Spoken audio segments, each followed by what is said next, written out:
Hello everyone and welcome to my short and sharp Cox Plate Preview. Not going to do a Cox Plate Day preview this week because it's Manikato Stakes night. Still got some work to do for that. So we're just going to take a look at the big one, the Cox Plate. Let's get straight on with the market. Zaki is up the top. It's at $4.50. We've got on Thunderstruck at 11s. Alligator Blood had some vet checks. It's at $18 on the drift. Mr. Brightside's at $16. Gold Trip on the backup is at $14. Down there, the favourite Animo at $2.40 and El Bodegon is at $7. We're going to take a look at the speed map now, and this speed map I think will change because I did this on Tuesday and I reckon it's going to be a bit different. So Zaki and Alligator Blood I reckon will be 1-2. El Bodegon I reckon will kick up underneath of Alligator Blood to keep it working around that first corner and then end up in the 1 out 1 back position in front of Profondo.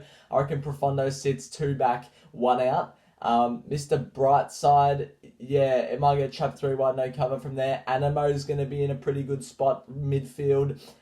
Gold Trip, I reckon, will track Animo wherever it goes. I reckon they're going to ride on Thunderstruck towards the back as well. So we're going to take a look at the first form reference, which is the Might and Power Stakes. Going to go through each runner. We'll start in number order. So we've got Zaki. I'm actually a bit worried about Zaki. I reckon he's a tad under the odds at $4, and I like how he's drifted to $4.50 because Jamie Carr's always said, and Annabelle Nation's always said he needs the rail.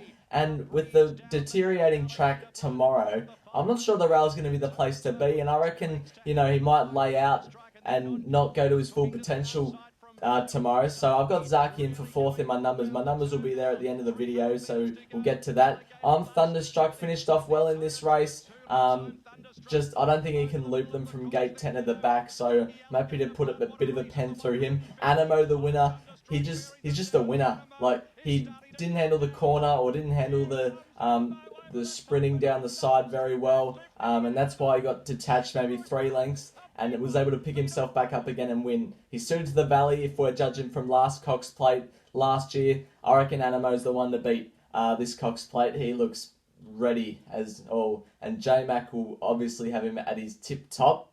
Apart from that, Mr. Brightside finished off pretty well. Mawunga's sort of back there, so nothing doing. We're going to take a look at the International Old Bodegon. This was his win in Paris in the St. Cloud or whatever it's called. I've really liked El Bodegon the past month. He's been my Cox Plate tip for the last month, but I've changed to Animo. But I still like El Bodegon. This win was pretty good. He puts himself forward in a good position. Damien Oliver takes the reins, a champion jockey. He will be running a good race, El Bodegon, and whether he's too close to a hot speed, I'm not sure, and Animo has the drop on him, but he'll be in front of Animo, and he'll have first crack at the leaders. So I think El Bodegon has a pretty good chance heading into tomorrow. We're going to take a look at my numbers now, and Animo's on top, as I've hinted all throughout the video. I reckon he's just going to win, or at least run top 2. El Bodegon in there for second. He'll be running one heck of a race. I like Gold Trip on the backup for Jamie Spencer. Won't get too far back on the back of Animo, and I reckon he'll be running a good race, despite him dropping back down to 2,040 metres, and Zaki in there for 4th. So that's my look at the Cox Plate. Hope you enjoyed it. Hopefully Animo or El Bodegon can win and make us happy.